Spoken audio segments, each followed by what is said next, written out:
Kumusta mga kasaliksik? Maniniwala ka ba kung sabihin ko sa iyo na posibleng sa ating kagubatan ay mayroong mga nakatagong halimaw na kung yung makakasalubong ay aakalain mo lamang na namamalikmata ka? Kaya mula sa halimaw sa Hilagang Amerika hanggang sa akyat bahay na alien ay pag-usapan natin ang 10 na-diskubring halimaw na hindi mo paniniwala ang totoo pala. Kaya kung handa ka ng malaman ng mga ito ay simulan na natin. Number 10, Chupacabra.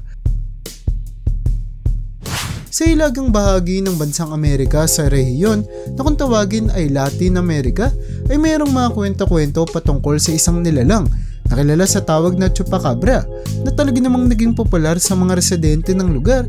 Dulot na ito ang pinaniniwalaan nilang rason kung bakit may mga hayop sa kanilang bukirin ang biglaan at misteryosong namamatay, kung saan maliban sa kanilang bangkay ay wala na raw natitira pa sa katawan ng hayop, maski ang kanilang dugo na pinaghihinalaan nilang iniinom din ng Chupacabra. Ayon sa deskripsyon ng mga nakakita na raw sa nilalang na ito ay tila ba isa siyang asong iilan na lamang ang balahibo na may 4 at maliit na pangangatawan na nakatutulong daw sa hayop para maging mabilis ito at madaling makapagtago sa mga tao, kung kaya't hanggang ngayon ay hindi pa rin matukoy kung sila nga ba ay tunay at totoo. Number 9, Kawawang Halimaw. Sa kagubatan ng bansang Malaysia ay merong nakuha ng kaganapan ang mga magpuputol ng puno na talaga namang nagpainit ng ulo ng mga tao sa kadahilanang nang makita nila ang isang pinagkamalan nilang halimaw na naglalakad malapit sa kanilang pinagtatrabahuan ay agad nila itong pinaghahampas hanggang sa mamatay. Sa kasamang palad lamang ay matapos itong pag-aralan ng mga eksperto ay napagalaman na ang kanilang pinatay na nilalang ay isa lamang Malaysian sun bear na dahil sa mayroong sakit ay nawala ng kanyang buhok na nagdulot din para mahirapan itong maglakad, kung kaya't mapapanood sa video ang mabagal at paika-ika nitong pagkilos na kaysa tulungan ay agad minaltrato pa ng mga tao, kung kaya't agad nagprotesta ang publiko upang parusahan ang mga trabahador na ito at ang kanilang pinagtatrabahuang establishmento. Number 8, Patunay na totoo ang alien. Nang mabisita ang mga eksperto sa Amazon Rainforest upang pag-aralan ang kalagayan ng kagubatan dito pati na rin ang estado ng mga naninirahang tao, ay meron silang nakuha ng bagay na talaga namang nagpaluwa sa kanilang mga mata. Sa kadahilan ng kung makikita mo ang nakuha ng kaganapan na ito, ay agad mong mapapansin ang isang nilalang sa likod ng mga puno na sinasabing nagpapakita raw ng isang alien, kung saan matatanaw din sa kanyang likuran ng lumulutang na ilaw na kahit anong imbestiga ng mga eksperto ay sadyang hindi nila maipaliwanag. Hanggang ngayon ay patuloy pa rin nag-iimbestiga ang mga eksperto kung ano nga ba ang kanilang natanaw sa lugar, kung kaya't hindi pa rin matukoy-tukoy kung isa nga ba itong tunay na engkwentro sa isang alien o bagong nilalang na hindi pa natutuklasan kahit kailan. Number 7, Dambuhalang Ahas. Malapit sa isang nayon sa bansang Indonesia ay merong nadiskubreng dambuhalang ahas ang mga tao na talaga namang nagpataas ng kanilang balahibo. Dulot na sa laki raw ng hayop nito ay madali lamang niyang makakain ng kahit anong hayop at kahit na sinong tao, kung kaya't mabilis na rumisponde ang mga otoridad, kung saan nagpadala sila ng 3 lalaking sundalo upang hulihin at tanggalin ang ahas sa lugar na kanilang nadiskubreng nakasabit sa isang puno. Mabuti na lamang at tila babusog ang hayop noong hinuli nila ito, kung kaya't hindi ito naging agresibo.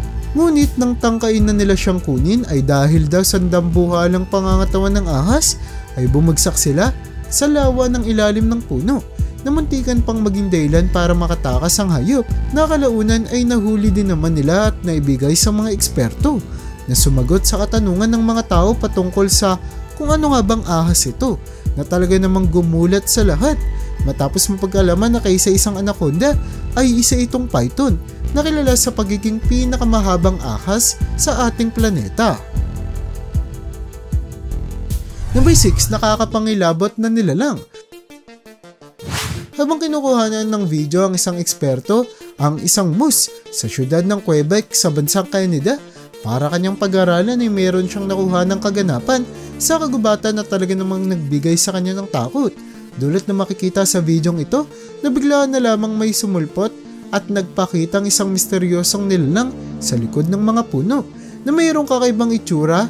Sa kadila ng kahit pamistulang isa itong tao na mayroong tangkad na umaabot sa 6 na talampakan, ay higit raw na mas mahabang pangangatawan nito at mas mabalahibo kumpara sa kahit na sino. Matapos lumabas ang video sa publiko ay maraming mga ekspertong nag-imbestiga sa kagubatan ng lugar sa pag-asang matuklasan nila ang nilalang na sinasabing naninirahan dito na hanggang ngayon ay hindi na nagpakita pang muli at nananatili na lamang misteryo na hindi pa natutuklasan ng mga tao. Number 5. Mahiyaing alien. Kung mapapanood mo ang video na ito ay sigurado akong maiintindihan mo na lamang kung bakit ang nilalang na makikita rito ay talaga namang gumulat sa maraming mga tao sa kadahilan ng mapapansin na kahit pa nagtatago siya sa pagitan ng dalawang puno ay hindi may kakailang meron siyang dambuhalang ulo at malaking mga mata na hindi bagay sa kanyang maliit na sukat ng pangangatawan na sa sobrang kakaiba ay naging dahilan para sabihing isa siyang alien na napadpad lamang sa ating planeta. Sa kasamaang palad ay dahil sa kanyang pagiging mahiyain ay hindi natin makita kung ano nga ba ang itsura ng kabuuan ng kanyang katawan na naging dahilan para mahirapan ng mga ekspertong matukoy kung ano nga ba ito at kung tunay nga bang nanggaling pa siya mula sa ibang mundo. Number 4. Agresibong halimaw. Kung kanina ay pinag-usapan natin ang isang mahiyaing alien, ay ngayon naman ay mapapanood mo ang video na ito na nagpapakita raw ng isang alien na agresibo. Dulot na kahit pa sa malabong kuha ng kamera, ay agad mong mapapansin ang payat nitong pangangatawan at umiilaw ng mga mata na nagtatago sa mga halaman ng kagubatan. Kung titignan maigi, mapapansin mo rin ang katawan ng nilalang na ito ay tila bagawa sa bato na naging dahilan para maraming mga tao kahit pa ang mga eksperto ay maniwalang hindi siya nagmula sa ating mundo. Kung kaya't posible raw na kung makikita muli ang nilalang na ito ay mapapatunayan na totoo ngang hindi lamang tayo ang naninirahan sa ating malawak na kalawakan. Number 3. Kakaibang ibon. Sa bansang Mexico ay merong nahuling isang kakaibang ibon ng mga tao na kung iyong makikita ay agad mapapansin na mayroong kakaibang itsura. Dulot na ang tuka ng hayop na ito ay sobrang lapad na kaya pang bumuka ng sobrang laki, habang ang balahibo naman niya ay kulay berde na sadyang naiiba kumpara sa ordinaryong mga ibon. Pinag-iinalaan ng mga residente na isa itong halimaw na nagmula pa raw sa kaibatura ng impyerno. Ngunit ayon naman sa mga eksperto ay maaaring isang uri ng ibon na kung tawagin ay frogmouth lamang daw ang nahuli ng mga tao sa lugar na nag-mutate kung kaya't nag-iba ang kanyang kulay.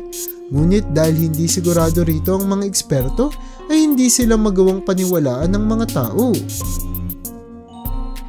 Number 2. Totoong demonyo. Kung makikita mo ang larawan na ito na sinasabing nakuhanan noong 2005 sa kalagitnaan ng kagubatan ng bansang Canada, ay agad mong mapapansin ang nakakapangilabot na sinapit ng isang usa kung saan tila ba hinahabol siya ng isang nilalang na agad nating mapagkakamalang isang demonyo. Dulot na mayroon itong sungay sa kanyang ulo at pakpak sa likuran na talaga namang naaakma sa description natin sa mga naninirahan sa impyerno. Dahil sa nag-iisa at natatangi lamang ang larawan na ito ay hindi na matukoy-tukoy pa ng mga eksperto kung totoo nga ba ang retrato at kung anong klaseng nilalang nga ba ang makikita rito. Bago tayo magpatuloy sa unahan ng ating listahan ay gusto ko munang makita mo ang larawan na ito na kagaya ng huli nating pinag-usapan ay nagpapakita rin daw ng isang demonyo na nadiskubre naman sa bansang Russia, kung saan makikita na nanghahabol ito ng isang tao na talaga namang nagpapakita ng kanilang pagiging agresibo. Pinag-iinalaan na inatake rin ng demonyo ang taong kumuha ng retratong ito, kung saan kanya itong napatay pagkatapos niyang ma-upload ang larawan, kung kaya't wala nang kahit na ano pang balita kung ano nga ba talaga ang kanilang nakita sa lugar at kung tunay nga ba talaga ito. Number 1. Akyat bahay na alien. Nang makarinig ng mga yapak sa kanilang bubong ang isang pamilya sa bansang Mexico, ay agad itong nilabas ng kanyang padre de pamilya. Nalabis na lamang ang gulat sa kanyang nakita. Dulot na natuklasan niya na umaaligid sa kanyang tirahan ng isang kakaiba at misteryosong nilalang na tila ba isang dambuhalang tao na may mahabang leeg, binti at mga kamay, na matapos daw siyang makita ay agad nagkandaripas ng takbo para makatakas. Matapos pag-aralan ng mga eksperto ang nakuha ng video ay napatunayan nila na totoo ito, kung kaya't agad silang bumisita sa lugar para alamin kung ano nga ba talaga ang nilalang na nagmistulang akyat bahay, na matapos kumalat sa lugar ay pinaniniwalaan na isa raw alien na gusto yun mang itanggi ng mga eksperto ay hindi nila magawa, dulot na kahit sila ay hindi pa rin matukoy kung ano nga ba ito. At yan ang bumabuo para sa listahan natin sa video na ito.